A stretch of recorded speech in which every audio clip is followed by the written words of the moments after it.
এখন স্বাধীন দেশের স্বাধীন নাগরিক, কারামুক্ত হয়ে বললেন আজহার। নয়াপল্টনে বিএনপির তারুণ্যের সমাবেশ আজ। আগে সংস্কার, তারপর বিচার, তারপর নির্বাচন, দুনিয়া কিন্তু এভাবে চলে না। শিবির ছাত্র রাজনীতির পরিবেশকে টক্সিক করে তুলেছে মনে করছেন উমামা। কারামুক্ত হয়ে সংবর্ধনা অনুষ্ঠানে এটিএম আজহারুল ইসলাম। এতক্ষণ শুনছিলেন সংবাদ শিরোনাম, এবারে বিস্তারিত। মুক্তিযুদ্ধকালীন মানবতা বিরোধী অপরাধের মামলায় খালাস পাওয়ার পর কারামুক্ত হয়ে দীর্ঘ প্রায় 14 বছর জনসম্মুখে এলেন জামায়াত ইসলামের সহকারী secretary general ATM Azharul Islam. এ সময় তিনি দলের নেতাকর্মীদের উদ্দেশ্যে আবেগঘন বক্তব্য রাখেন। তিনি বলেন, আমি এখন মুক্ত, আমি এখন স্বাধীন, আমি এখন স্বাধীন দেশের একজন স্বাধীন নাগরিক। বুধবার 28 মে সকাল 9:30টায় তিনি বাংলাদেশ মেডিকেল বিশ্ববিদ্যালয় থেকে বের হন।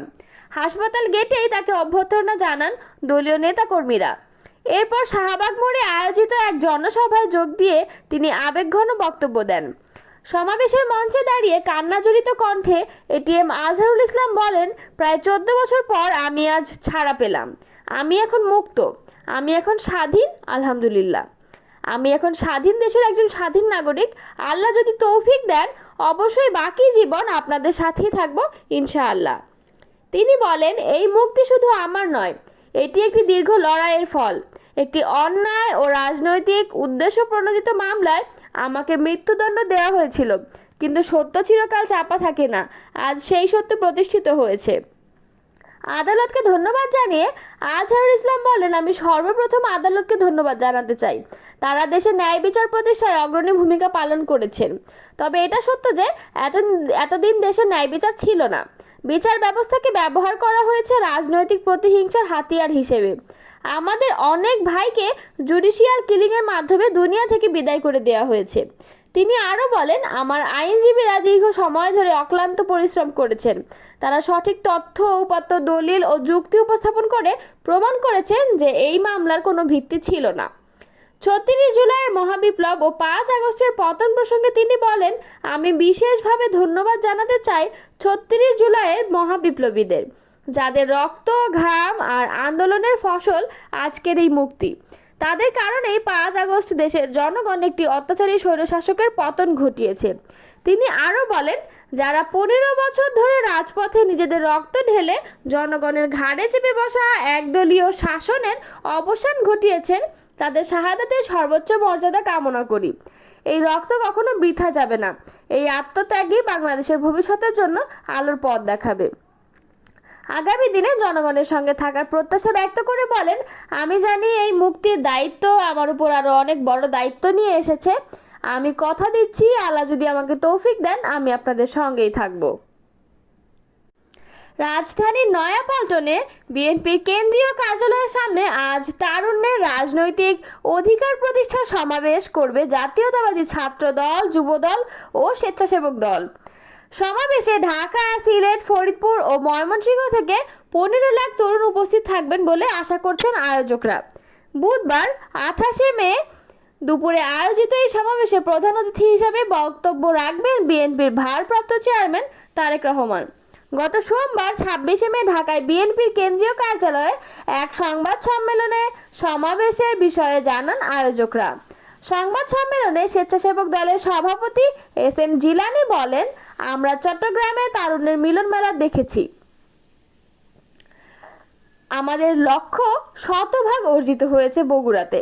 ঢাকার সমাবেশে সব রেকর্ড ভেঙে 15 লাখ তরুণ তরুণী যোগ দেবেন বলে আশা রাখছি। তরুণদের কাছে টানতে মে মাস জুড়ে কর্মসূচি ঘোষণা করে বিএনপির এই 3 সংগঠন। কর্মসূচি অনুযায়ী 4টি বড় বিভাগ ও শহরে 2 দিন করে মোট 8 দিন সেমিনার ও সমাবেশ করেছেন তারা। এর আগে চট্টগ্রাম, খুলনা, বগুড়ায় সেমিনার ও সমাবেশ হয়েছে। ঢাকা মহানগর পুলিশ সমাবেশ স্থলে অতিরিক্ত নিরাপত্তা ব্যবস্থা গ্রহণ করেছে এবং পাশাপাশি দলীয় স্বেচ্ছাসেবক বাহিনীও কাজ করে যাচ্ছে। বিএনপির স্থায়ী কমিটির সদস্য ডক্টর আব্দুল মঈন খান বলেছেন, আগে সংস্কার, তারপর বিচার, তারপর নির্বাচন, দুনিয়া কিন্তু এভাবে চলে না। এই বাস্তবতাও সরকারকে উপলব্ধি করতে হবে। এখানে ভুল ধারণা সৃষ্টি করা হচ্ছে, একটা প্রতিপক্ষ সৃষ্টি করার চেষ্টা চলছে। কারা করছে তাদের চিহ্নিত করতে হবে। উদ্দেশ্যমূলকভাবে দলগুলোর মধ্যে দ্বন্দ্ব সৃষ্টি করা হচ্ছে। মঙ্গলবার রাজধানীর খামারবাড়ি কৃষিবিদ মিলনায়তনে তারুণ্যের ভাবনা শীর্ষক সেমিনারে প্রধান অতিথির বক্তব্যে তিনি এসব কথা বলেন। আমার ভয় হচ্ছে আমরা আবার নতুন কোনো ট্র্যাপে পড়ে যাচ্ছি কিনা, এমন প্রশ্ন রেখে মঈন খান বলেন, আমরা একটা পরিবর্তন চেয়েছি, কিন্তু সেই পরিবর্তন এমন না হয় যেন আমরা আবার একটা ট্র্যাপের ভেতর পড়ে যাই। আমরা দুনিয়ায় সব সমস্যা সমাধান করতে চাচ্ছি, কিন্তু অন্তর্বর্তী সরকার কোনো পরশ পাথর নয় যে ছুঁয়ে দিলেই সব সমস্যার সমাধান হয়ে যাবে। এটা সহজ নয়। বিএনপি স্থায়ী কমিটির এই সদস্য বলেন, রাজনীতির গতি প্রকৃতি বিচিত্র। প্রত্যেক রাজনীতিকের নৈতিক দায়বদ্ধতা থাকতে হবে। প্রতি 5 বছর পর জনগণের কাছে পরীক্ষা দিতে হয়।